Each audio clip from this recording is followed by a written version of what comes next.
Quand on pense à la retraite, on pense souvent voyage, loisirs, repos. Eh bien, cette perception est de moins en moins vraie. 7 Ontariens sur 10 prévoient continuer à travailler après l'âge de la retraite. Une manne pour certaines entreprises.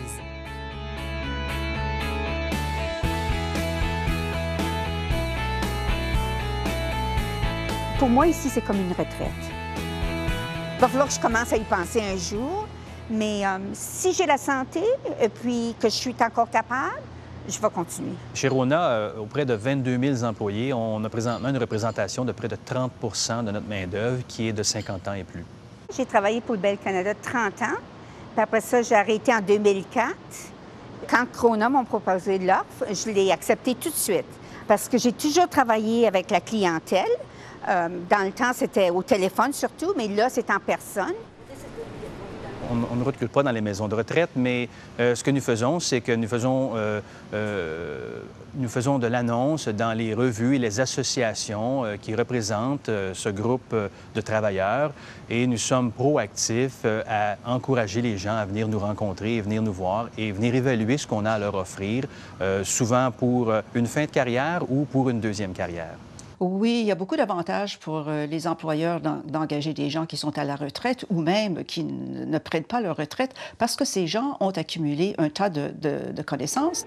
Et nos aînés travaillent pour des raisons économiques souvent, mais pour rester mentalement actifs surtout. Je suis venue, je n'ai même pas demandé les conditions de salaire ni rien. On m'a proposé et j'ai accepté. C'était pas ça le principal. Dès qu'on a eu Marie-Jo, ça a complètement changé la réception. Ça a apporté ce plus, cet aspect qui est au-delà du technique, mais qui fait que c'est une école et pas n'importe quel lieu, n'importe quelle entreprise où simplement il y a des questions de sécurité. C'est que les gens semblent bien aimer avoir affaire à des personnes plus âgées. Les gens ont plus confiance en eux et peut-être que c'est bon pour les affaires. Les personnes de plus de 65 ans constituent 11% du marché du travail et ce chiffre est en constante augmentation. Ne devrait-elle pas plutôt laisser la place aux jeunes? Laisser la place aux jeunes, je crois qu'il y a un tas de jeunes qui veulent faire autre chose que ce que les gens qui tombent à la retraite et décident de recommencer à faire. Comme par exemple, il y a beaucoup de gens âgés que ça ne les dérange pas du tout d'aller travailler dans les magasins.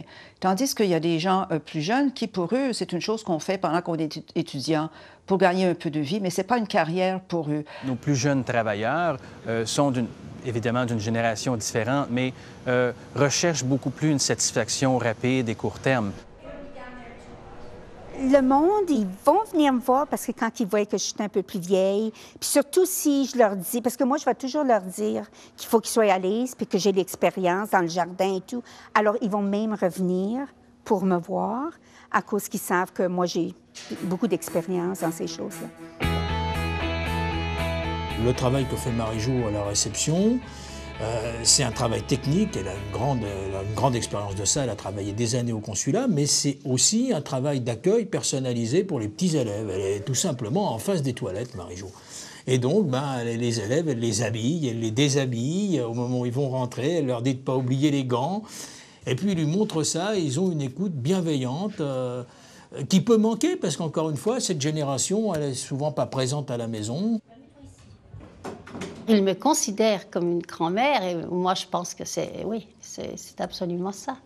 Ce qui est intéressant, c'est que ces gens-là amènent un équilibre intéressant au niveau du climat de travail. Ces gens-là réussissent à bien se connecter avec nos jeunes et non seulement à leur offrir des conseils et souvent à devenir leur mentor, mais leur offre aussi un bon exemple des bonnes éthiques de travail. Je trouve que j'ai beaucoup que je peux aider avec les jeunes.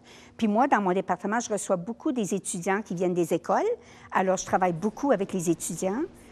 Puis, j'aime leur montrer parce qu'eux autres, c'est tout nouveau.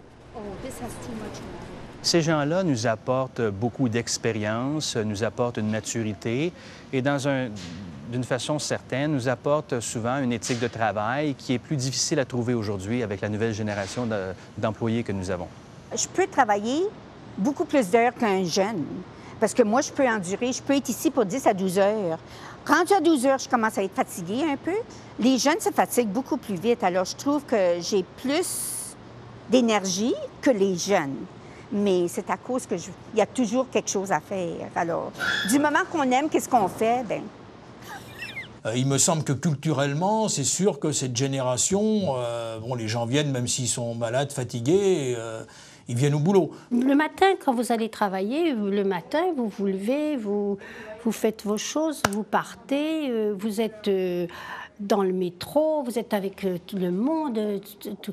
Quand vous êtes vraiment à la maison, même si vous avez de la famille, des parents, vous n'êtes plus dans le milieu où tout bouge.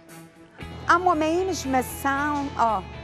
je fais comme si j'ai peut-être entre 40 et 50 parce que j'aime la vie. Alors, du moment qu'on aime la vie et qu'on reste actif, on se sent jeune. Hein?